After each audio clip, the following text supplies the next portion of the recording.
Hey everybody, Robert Anthony, robertanthonyflorist.com, your local friendly family florist. Today I want to talk to you about not getting ripped off when you buy funeral flowers.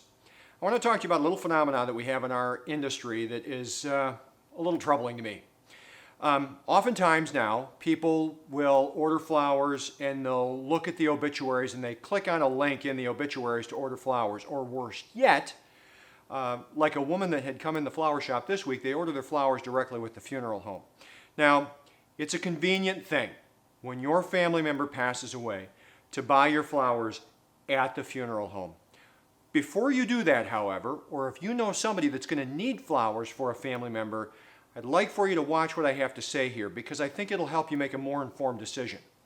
Last week, a nice lady came in and she needed to order flowers for her mother. Now, she had ordered most of her other flowers, the casket spray, standing spray, and that kind of thing, from the funeral home that sold her the funeral services. She asked me what we would have charged for the casket spray that she purchased, and she proceeded to show me a catalog page out of the book that was at the funeral home. She paid almost $700 for the casket spray. I would have sold that casket spray for no more than $350.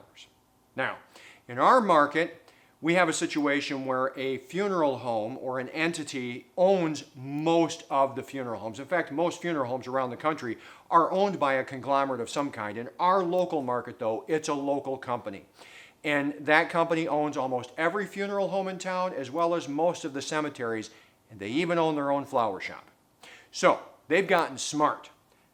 They're ripping you off. If you're paying $700, $800 for a casket spray at a funeral home, you're just paying too much. Again, I would have sold the casket spray for $350.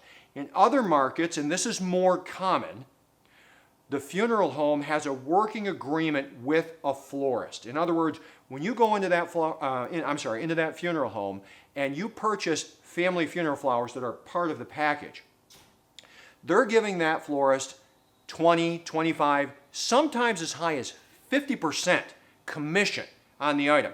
Now, a good profitable florist, a florist that's making a lot of profit, makes at the most a 10% net profit. In other words, every dollar they take in, they make 10 cents on. That's with covering all of their expenses, labor and everything. They are not capable of making a 50% net profit, a 20% net profit, a 30% net profit. What that means to you is, if you're buying flowers from the funeral home, you're getting shorted. That's the only way that they can stay in business. And a lot of times that funeral home is giving them a lot of volume. So they're not able to increase their profit anymore.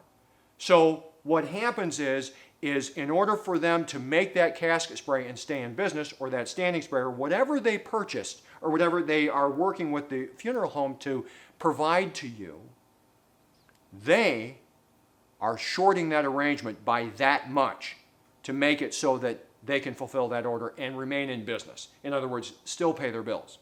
So I really want to caution you to be careful when you're buying flowers from the funeral home. It's a matter of convenience, and I understand that. And if that's more important to you than not getting taken advantage of financially in a time of grief, which I have an incredible moral problem with and an ethical problem with, you might want to consider telling your funeral home, no, we're going to handle the flowers at our local florist. Go shop on your own. Get them at a florist that's close to the funeral home or within a reasonable distance. You'll save yourself some money. On the same token, be very careful if you're clicking through on an obituary and buying flowers at an online entity, because the same thing is happening.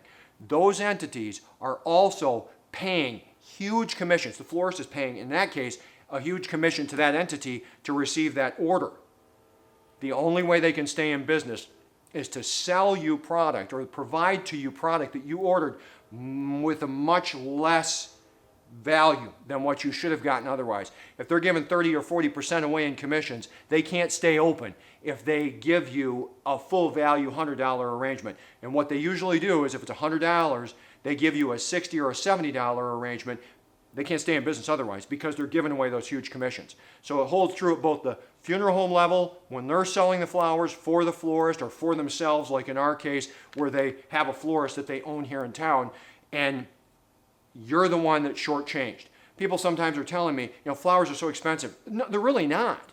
It's just What's happening is that the consumers are buying it online entities that don't have flower shops. And those commissions are built in to what you're buying now. It's a phenomenon that's taken place over the last 20 years, and flowers really aren't expensive, provided you're going directly to the local florist and you're buying the product. But when you're putting that middleman in, whether it's the funeral home or an online entity that just takes your order and sends it to a florist, they are expensive. You're paying 20 to 50% more than what you should if you were shopping locally. So don't be like that family that came in. They got soaked. They got soaked. I can't believe how they got ripped off.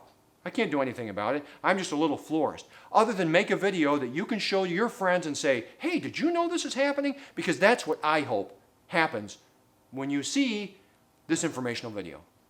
I hope you find this video helpful, and subscribe to the channel. Send it to your friends, because this happens a lot and it really bothers me. Thanks for stopping by. We'll see you next time.